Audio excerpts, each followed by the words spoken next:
Hey, this is Dan Land Pro. Welcome to Steppers Express. Don't forget to subscribe and hit that like button. Today we're going over a brief overview of the 5 types of cables that you might want to use for your live streaming or streaming live production. We're going to go over some of the pros and cons. Let's get started.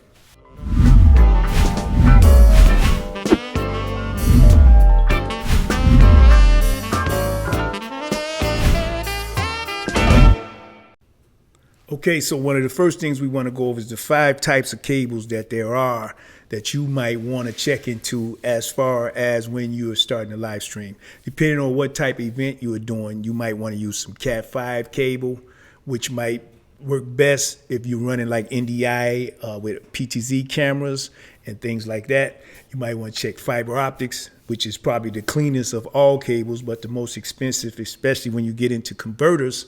And you want to run some HDMI cable, which is for short runs. It's the most common cable. Consumer cable, something you might buy over the counter or something like that.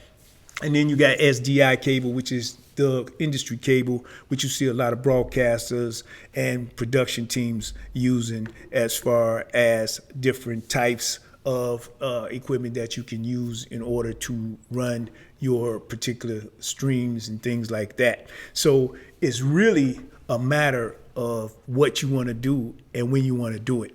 So just say that you're going about running an event, say a concert, a contest, a major contest, or something with thousands and thousands of people. So you got cameras all over the place. So you might want to do the PTZ thing, or you might want to do the NDI thing, where you pretty much got cables running, or you might want to do some IP address type things where you can remotely pick up those cameras. So there's many ways to do it, but we're talking about something that's consumer, or what you would call professional or semi-pro, and these are some of the cables that you might be interested in as far as pulling that particular thing off. So when you hear me talk about these things, I'm talking about these things from the point of a person who's just interested in how you go about using some of these particular cables for whatever it is that you're trying to do.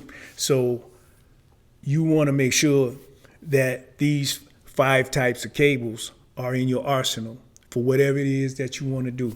So we don't even go over them in any particular order as far as their use or significance. So that's why you see us just cover Cat5 cable, which comes in different types. Like I said, especially when you're running PTZs or NDI network device intelligence. Then you got your fiber optics, which is really clean, expensive, especially the converters. You want to check into that, make sure your equipment is compatible.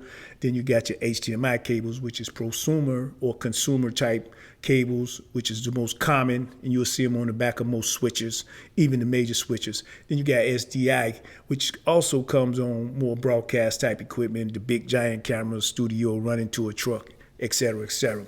So each one has its pros and cons, as we mentioned, and we just want you to have some idea of how these particular cables work and how they work into your workflow and how you can use them. So my suggestion is that you go study and make sure the configurations that you're trying to set up fall in line with one of these cable types, if not 2 or 3 types that you may want to use for different things. Like one of the things I didn't talk about is IP addresses, which you see a lot of people use where they set up cell phones and they use IP addresses to capture each cell phone into a media suite and a control, and then they edit there or they use that as a switcher.